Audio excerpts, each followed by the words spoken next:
一鬼一日灭一路。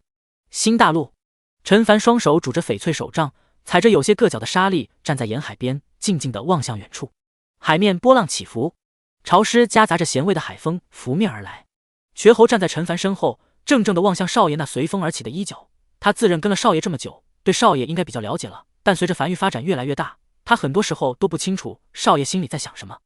就比如现在，他就不知道少爷在心里在想什么。少爷，他小声呼唤了一句。他想说些话，但他也不知道自己该说什么，只能呼唤一声少爷名字，像是在说无论梵域日后遇到什么，他都在。他，瘸猴，会一直在，如年少时那样。陈凡听见了，但他没有回头，只是保持这个姿势，安静地望向远处。不知过了多久后，他才转身沿着沙滩朝前走去。永业大陆文化发展的情况如何？还不错。见少爷讲话了，瘸猴轻松了一口气，急忙跟了上去，汇报着近日的状况。表现最好的还是那个叫做齐真人的，写了好几篇话本，传播都较为广泛。还有其他最近崛起的新人，比如乐曲呢？没有乐曲类的文化诞生吗？这个好像暂时没有。推动一下。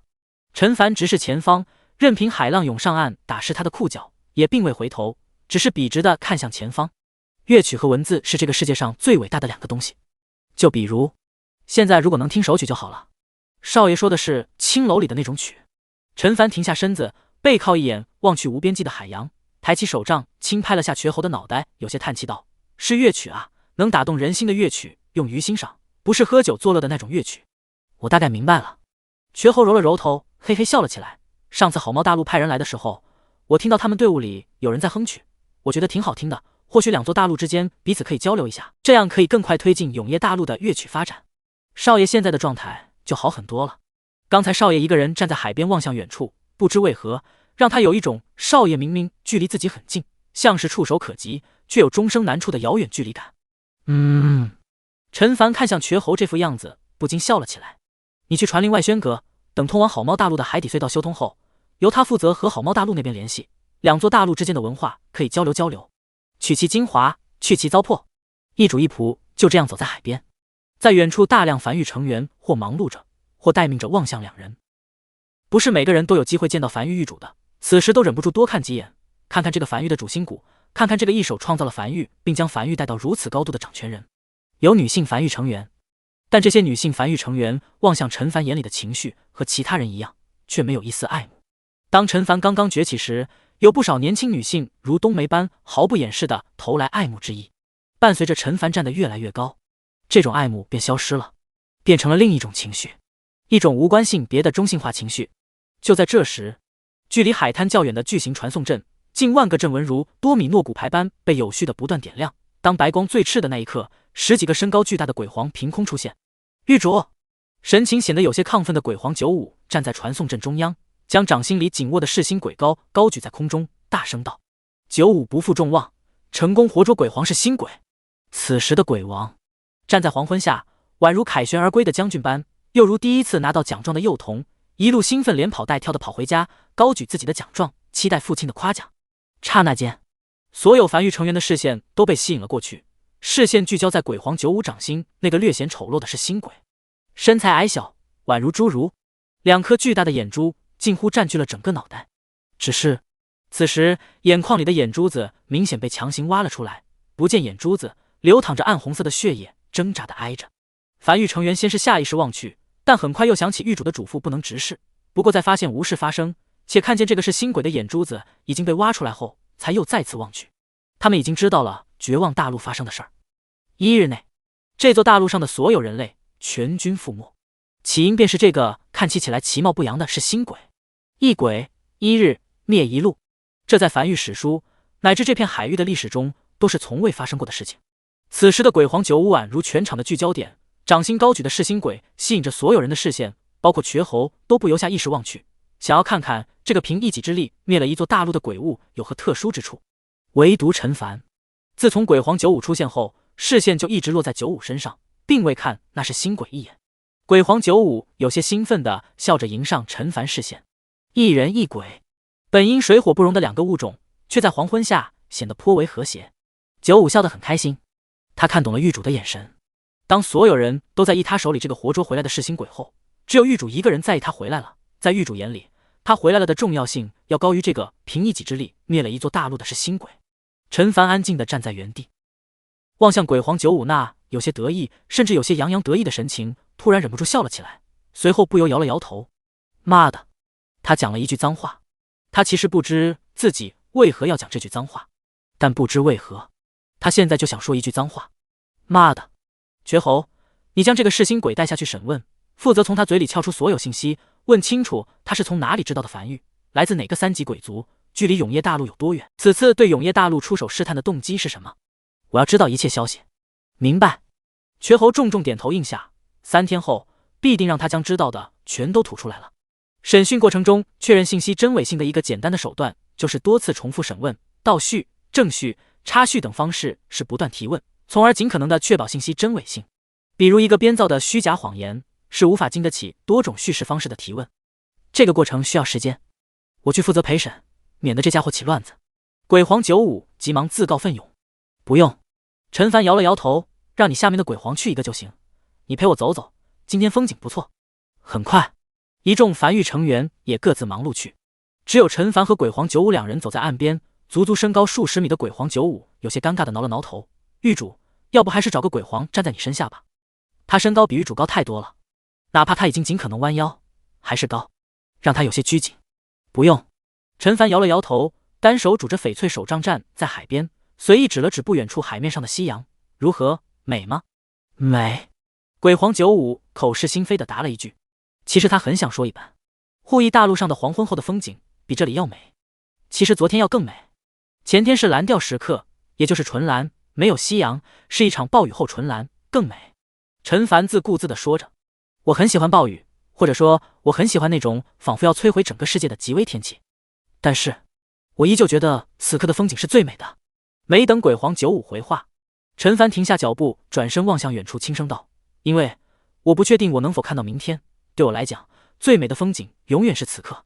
95，欢迎你回来，从此刻起你将正式加入梵域，梵域的资源将会为你调动，只要你有需求，数百万梵域成员将会为你奔波，100万公里的射程内，通天柱将会精准落在你每个敌人的头顶。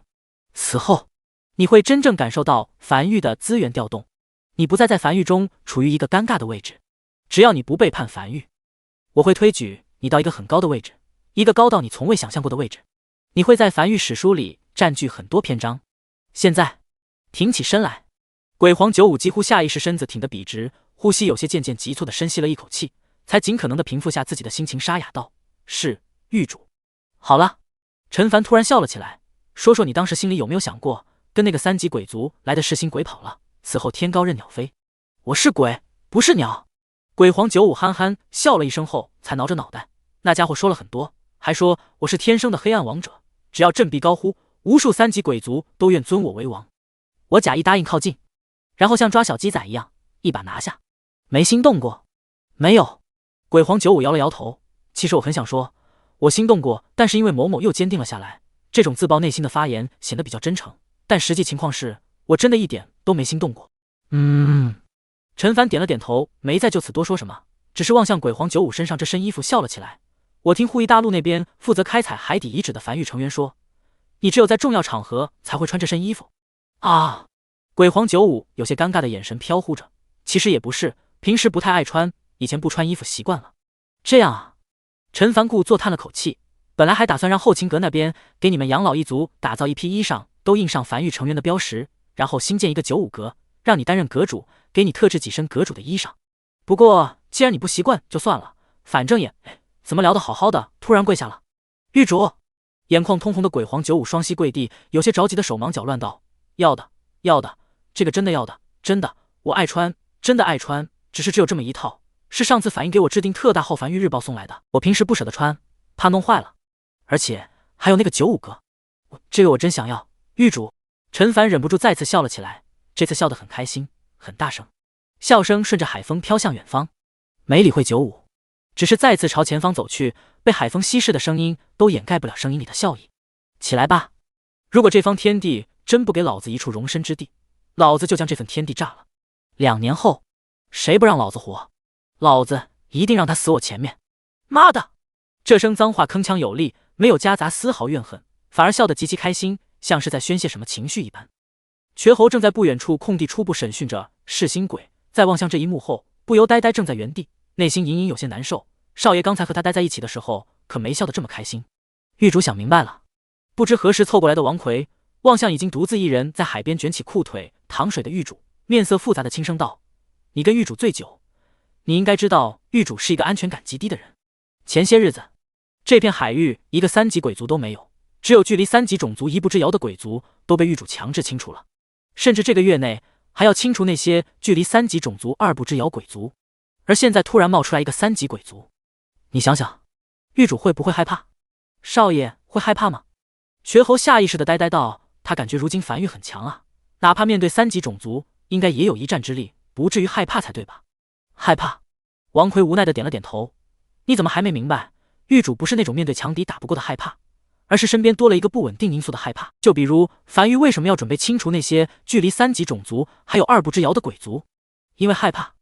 难道梵域打不过他们吗？自然打得过。寻常人是打不过才害怕，狱主是打得过也害怕，害怕就得清除，而且是必须即刻清除。狱主很容易害怕的。会。瘸猴好像明白了什么。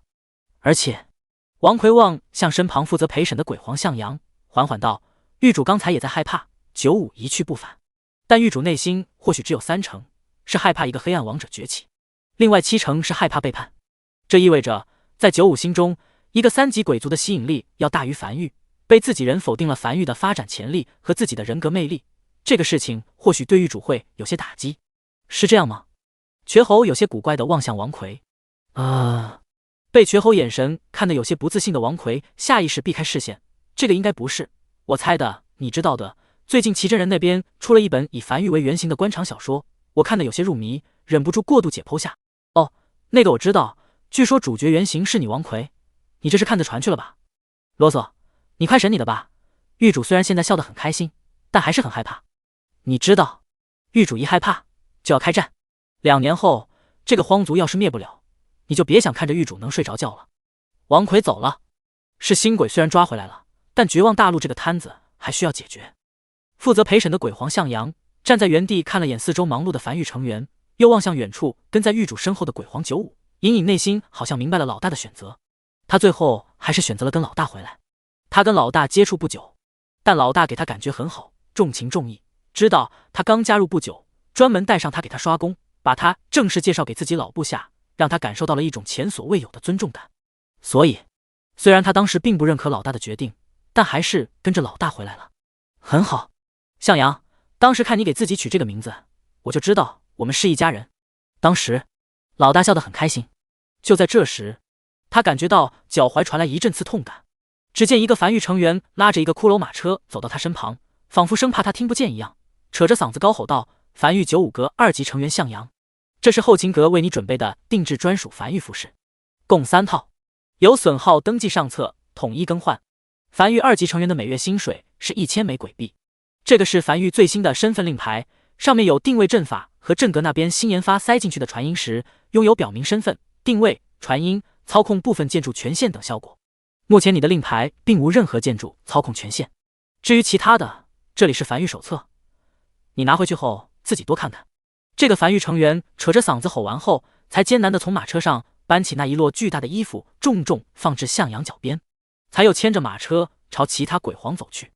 这个马车上装满了后勤阁刚定制的衣物，从陈凡正式成立95阁到第一批定制衣物的出炉，总耗时不到1盏茶。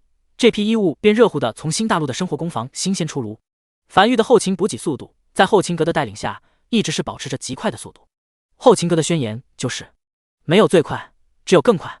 鬼皇向阳怔怔地望向自己脚边那一摞摞衣物和压在上面的那个巨大的身份令牌，又看了眼这个拉着马车远去的梵域成员，有些微微触动。他好像突然明白梵域这2个字代表着什么了。这是他第一次和梵域成员正式对话。他望向一旁正在审讯的瘸猴，迟疑道：“瘸猴阁主，如果有一个比陈凡更强大，且能100%带到你们走到很高境界的人要当你们的新老大，你们会推举这个老大吗？”你疯了！瘸猴像是看傻子一眼，抬起头望向鬼皇向阳。你会吗？向阳再次望向刚走来的周末，他不认识这个人，以前也从未见过。我会将那家伙的脑袋色进屁眼里。周末有些古怪的看了眼向阳，戳了戳瘸猴腰子，这家伙是哪位？有些眼生啊。95从事天大陆那边新收的手下，看起来有些呆呆的。先不说这个，你跑新大陆来干啥了？你那边不管了？有事跟狱主当面汇报，有些复杂。前些日子在永业大陆东部散播谣言的人，我们战阁抓到了。瘸猴眉头皱起，你在说什么？相关人员当时就抓了，我记得不是少秋亲自去抓的吧？而且当时狱主也是将这件事情安排给少秋负责跟进的。他没抓对。周末故作淡然的轻咳了一声，我抓到的是真正的幕后凶手。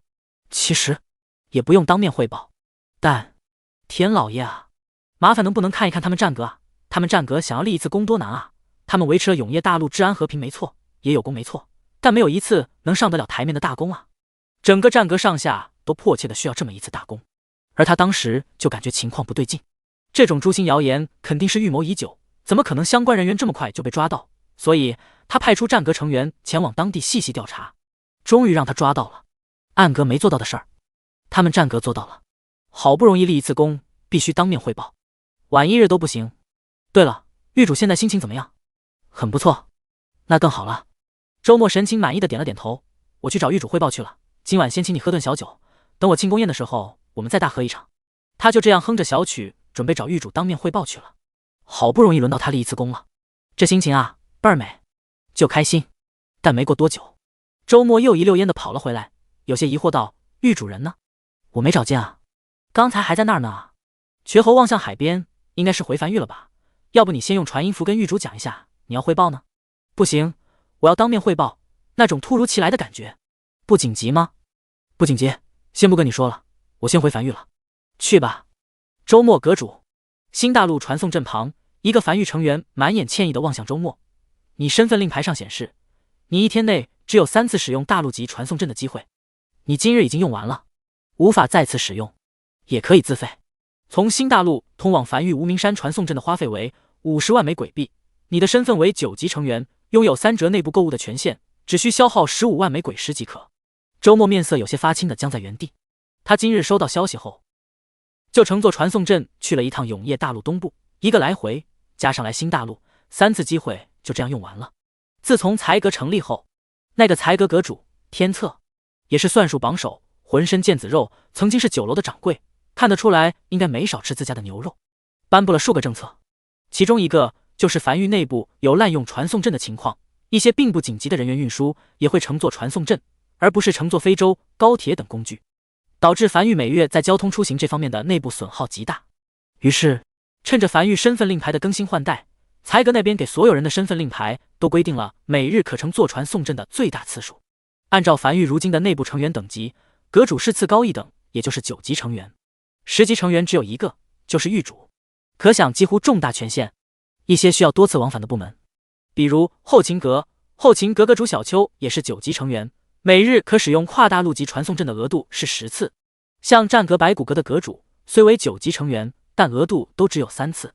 狱士可申请战时无限制全面开启，全繁域可在无战时无次数限制使用跨大陆级传送阵的只有陈凡、瘸猴以及阵阁全体上下。陈凡无需多言，才阁还没胆子大到给陈凡立规矩的地步。瘸猴是负责陪同，自然也要。至于阵阁，限制不了，传送阵就是人家打造的，限制个屁！而且阵阁研发传送阵就是要多次使用，你都不让人用，怎么研发？不得不说，效果立竿见影，确实省下了不少内部鬼石开销，省的这些都是才阁的功绩。当然会有不少人不满，但这些不满都未传至陈凡耳里。主要是大家确实有点心虚，以前确实偷偷摸摸乘坐传送阵去旅游来着，像周末他们以前可都没去过整个永业大陆，收工之后乘坐传送阵偷偷摸摸去东部喝顿酒，晚上再回来，方便又快捷。现在是不行了，至少公费旅游被砍了，要自费吗？眼前这个守在传送阵旁的才阁成员眼巴巴地盯着他。不了，周末微微咬牙，他不缺这点鬼币，但主要是天快黑了，马上额度就刷新了，现在用了太浪费了。我等天黑的，等天一黑，额度一刷新，他就立马回繁域找狱主当面汇报。下一刻，罚站呢？王奎从远处走来，有些奇怪地望向周末，怎么站在这儿一动不动？你是回还是不回？你管我？周末面无表情的一字一句道：“吃了刀子了。”王奎古怪的看了眼周末，是不是修为高了都是这样，脾气都变爆了？你不回，我先回了啊。说罢，王奎大步走进传送阵，很快消失在原地。你怎么不拦他？周末忍不住开口道：“我今天可以是眼睁睁的看着他使用了好几次跨大陆级传送阵了，额度肯定用完了，他又没付鬼币。”王奎的每日跨大陆级传送阵使用额度为50次，他跟才哥特地申请过。来，周末顿时有点被气笑了，撸起袖子，给我讲讲他的申请理由是什么，我看看有没什么理由能让他一天拥有50次的跨大陆级传送阵的使用额度。他是要补天吗？来回跑。这个樊玉才阁生员低头小声道：“我暂时接触不到这方面的消息。但是才阁刚成立不久，此前天苍阁负责樊玉的才阁职责。”周末沉默着没有讲话，这句话的意思已经很明了了。纯刷脸。他突然反应过来一件事，自从上次跟着狱主喝完酒后，他一门心思都在本职工作上和负责东部的谣言幕后黑手，好像确实没跟自己这些老兄弟们单独聚一聚了。看来得找个时间聚一聚了。这种事情找狱主肯定不合适，说不定找王奎还更合适一点。这家伙都快给自己混成副狱主了，够狂的。罚站呢？就在这时，瘸猴有些疲惫的从远处走来，我得回去取点家伙来。这家伙真真假假的，有些不老实。你搁着站着干啥？看看风景。周末硬着头皮道，他不想被自己这些老朋友知道，自己一个堂堂阁主，一个9级成员，因跨大陆传送阵使用额度不足被拦下了下来。他这老脸丢不起这个人。风景确实不错，不过可惜了。瘸猴有些感慨道，你前天没来，前天这里刚下完暴雨，整个天空都是那种暗蓝色，翡翠好看。狱主说叫什么蓝调时刻来着。那我先回来，你慢慢看。瘸猴就这样当着他面乘坐传送阵消失在原地。呼，周末缓缓深吸了一口气，闭上双眼耐心等待着。马上就天黑了，额度马上就刷新了，都忍了这么久了，这个时候再给鬼币就前功尽弃了。就在这时，周末阁主，你这是？身后传来一道疑惑声。只见参谋阁阁主万岁正略微恭敬和疑惑地望向他。万岁阁主啊！周末笑了起来。作为老阁主，他面对万岁阁主时还是有一点优越感的，随意的摆了摆手，笑着道：“处理一些公事，不太方便透露，还是不要过多询问为好。”万岁面色渐渐古怪起来。那个参谋阁里确实没有同步战阁的信息。那啥，周末阁主你先忙，我得先回去跟狱主禀报处理绝望大陆后续的事了。参谋阁同步了数个部门的信息，包括后勤阁、天苍阁、商阁等。作为统筹，连白骨阁都有了，但确实没有战阁的信息，主要是战阁的信息基本无关大局，没什么同步的必要。说罢，万岁也当着周末的面通过传送阵消失在原地。周末缓缓闭上双眼，像是入定了的老僧一般，不被外界流言蜚语所干扰，但下一刻突然睁开双眼，眼眶通红，从怀里掏出一个鬼物储物袋递过去，掏出2枚鬼石丢了过去。这里是20万枚鬼石，不用找了，我要做传送阵，现在就做，就现在。樊玉，无名山1号洞穴内。狱主，我不干了，我要辞职退休，回家养老。我实在干不下去了，他们都欺负我，连新阁主都欺负我。周末眼眶通红的跪坐在地上，抱着陈凡的大腿，哭得稀里哗啦，眼泪和鼻涕飘荡在陈凡的裤脚上。你先起来。正坐在1号洞穴石屋内批示一些文件，准备等会儿去参谋阁处理绝望大陆后续事宜的陈凡，此时有些哭笑不得的望向朝自己哭诉的周末。有什么话慢慢说，我肯定为你做主。说说是哪个新阁主欺负你了？他还清晰记得，在雨季里，周末可是一副硬汉的形象，无论外出探索物资，还是有一次和鬼物近距离搏斗，都是周末冲在最前面，几乎从来没见周末哭过。突然见到哭成这样，还真是稀奇。他一边安慰着，一边轻咳一声，不经意地将一枚流影石悄悄激活录下这哭哭啼啼的一幕。半晌后，周末一把鼻涕一把泪，结结巴巴的总算讲完了自己的委屈。明白了。陈凡哭笑不得的无奈道，当初才阁那个政策申请是我亲自批的，不过身为9级成员，又是一直跟着我陈凡的兄弟，每天才给3次机会，确实有点不够。这样，你跟我带你去才阁，亲自找那天策。狱主，我哭完后已经有些回过味的周末，也感觉自己的做法好像有些鲁莽，下意识摇头。那啥，狱主，我废什么话，跟我走。才阁的地点位于无名上后方一个阁楼群，此时即将下工，近100个才阁成员在阁楼里忙碌着，身穿阁主服饰的天策正在来回巡视着，说了多少次了，下工之前必须核对清楚当日损耗。3校3验，错一个字都不行，必须做到100%检验无语。无人回话，只是快速核算着，并快速将一本本册子放入书架，旁边有人在将其整合后录入预检。下一刻，才阁主楼被推开，狱主。天策回头望去，在看见是狱主进来后，顿时有些忐忑的大步迎上去。狱主有何事吩咐？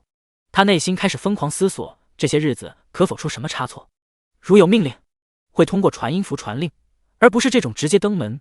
这不像是来下令的，更像是来问责的。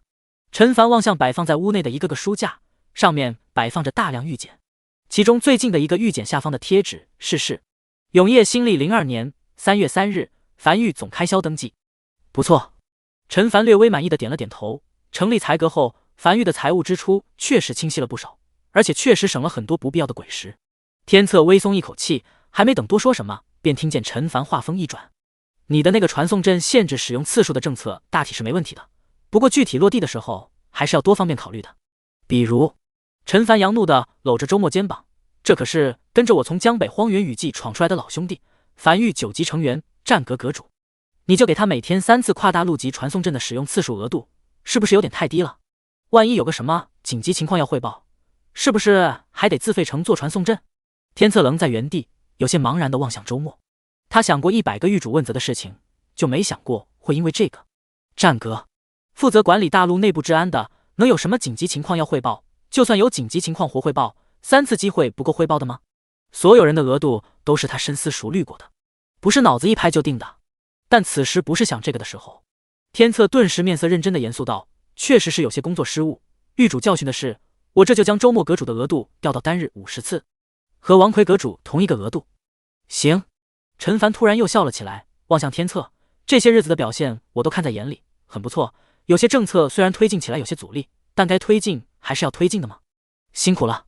那啥，你们先忙，早点收工。”说罢，陈凡乐呵呵的搂着周末肩膀，走出财阁主阁楼，声音顺着微风缓缓飘进来：“你看，小事一桩，兄弟我抬手就给你办了，以后有这事来找我就行，别老说什么辞官的。”